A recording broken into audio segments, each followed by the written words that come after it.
حلیم مردی که 13 سال زندگی دخترش خاطره را برباد کرده و تمام آرزوهایش را از او گرفته است. خاطره میگوید پدرش از 9 سالگی تا 13 سالگی وی را مورد آزار و اذیت جسمی قرار داده و از 13 سالگی تا 22 سالگی بر وی تجاوز جنسی کرده است. او می‌افزاید 6 کودک وابستگانش به زور در بطنش سقط کرده و اکنون یک کودک 4 ساله و یک کودک 3 ماهه از پدرش در بطن دارد. او از نهادهای عدلی و قضایی می‌خواهد تا پدرش را به دار آویزند. او 22 سال سن دارد و باشنده فعلی ارزان قیمت شهر کابل می باشد. 13 سال از عمرش را قربانی خواستهای منفی پدرش کرده است. او خاطره نام دارد. خاطره اکنون در 4 دیواری خانه زندگی می کند، در کنار مادر و کودکش زینب. خاطره میگه پدرش او را در دوران کودکیش در برابر چشمان خود و خانواده‌اش مورد آزار و اذیت جسمی قرار میداد.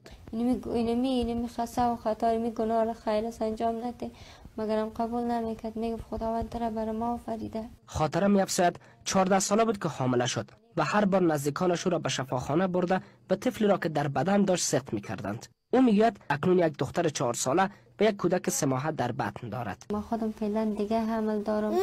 او هم نمی‌فهم چی میشه. خودم سردرگم هستم از مثل تشویش. این کودک 4 ساله زینب نام دارد. بیخیال از همه چیز و همه دغدغه‌های زندگی روی زانوان مادرش نشسته است. اکنون این کودک معصوم نمی‌داند که مادرش به نوعی خواهرش می‌شود و پدرش هم پدرکلانش.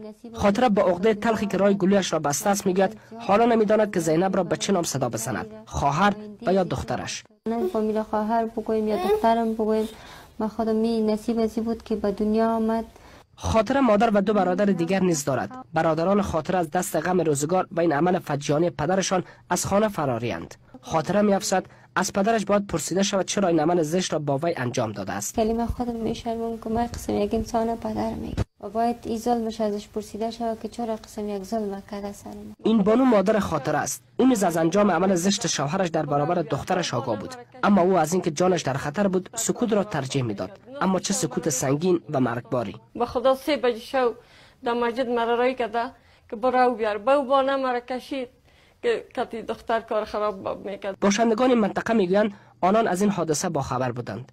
میخواستند پدر خاطره را گرفتار و به پلیس تسلیم بدهند، اما او بیشتر از خانه فراری بود. حلیم پدر خاطره، فردی که حیثیت دخترش را برباد داده، از سوی پلیس در خانهش بازداشت شده و اکنون در زندان به سر میبرد.